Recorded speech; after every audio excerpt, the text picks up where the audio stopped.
Joe Gamaldi is the National Vice President for the Fraternal Order of Police, and he joins us now. Joe, it's good to have you on. That picture of the boy reaching for the casket is just gut-wrenching. We had Hochul, who tried to attend the wake last week. Kathy Hochul, the governor here, was confronted as she walked up. She was bounced from the service. She talked about Officer Diller's killing on MSNBC. Take a listen to this.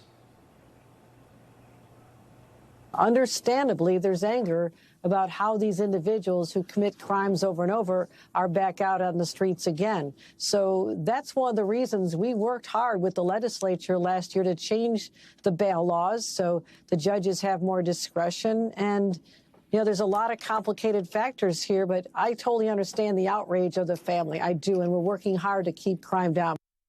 So she says she's working hard to keep crime down. She's working on this bail reform bill. Again, I have to state this so that everybody knows. This woman has the power to get rid of all of these woke DAs and the people that are doing this to our society, doing this to this city, and anywhere else that's happening in New York State. She has the power to change it ASAP. And she refuses to do so for whatever reason that is. I'm not sure what that reason is. I was wondering if you could speculate on that.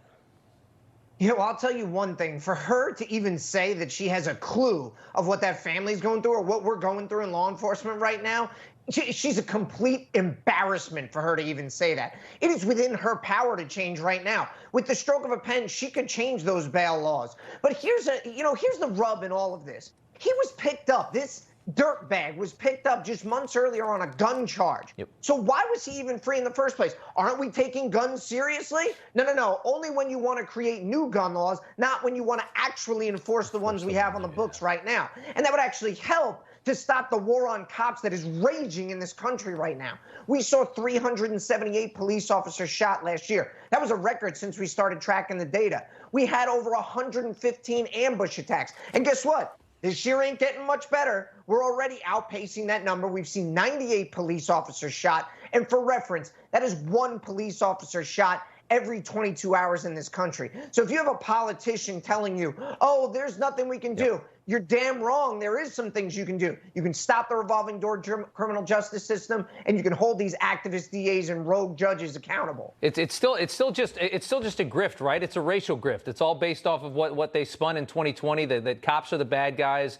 African Americans are somehow victimized by policing. It was all a grift to destabilize the country and secure the black vote for Democrats in 2020. That's why this all started. They're still playing this game. Yeah, absolutely, because you had an entire swath of people, charlatans, whether it's politicians or activists, who realized that they could make a buck and garner influence by calling cops a bunch of racists and blaming us for every problem and ill in society. But yet they don't want to talk about the fact that we are having record homicide numbers across this country and that the average black American, black male, is 12 times more likely to be murdered than anybody else. So why don't we talk about crime in our urban communities? The fact that Kansas City had their highest ever recorded murder rate last year, or the fact that we've had over 60,000 homicides in this country just over the last 3 years. But we don't want to talk about that because that doesn't fit the narrative. So anybody that's still pushing defund the police or these revolving door criminal justice policies, just know they don't give a damn about you. They don't give a damn about your family, and they certainly don't give a damn about their community. And then think of the black politicians in inner cities that push this nonsense. I mean, I think of Cori Bush every single time in St. Louis, which just gets obliterated with killings. And she knows her city is dramatically safer when Republicans are in control because she's lived there for 40 years, and she doesn't care. All she cares about is the politics of it. That's all they care about, the power, the grift. That's it. The people that die, they couldn't care less. It really shows you just how vicious politics is. Joe Gamaldi, we appreciate you coming on. Thank you so much. Thank you.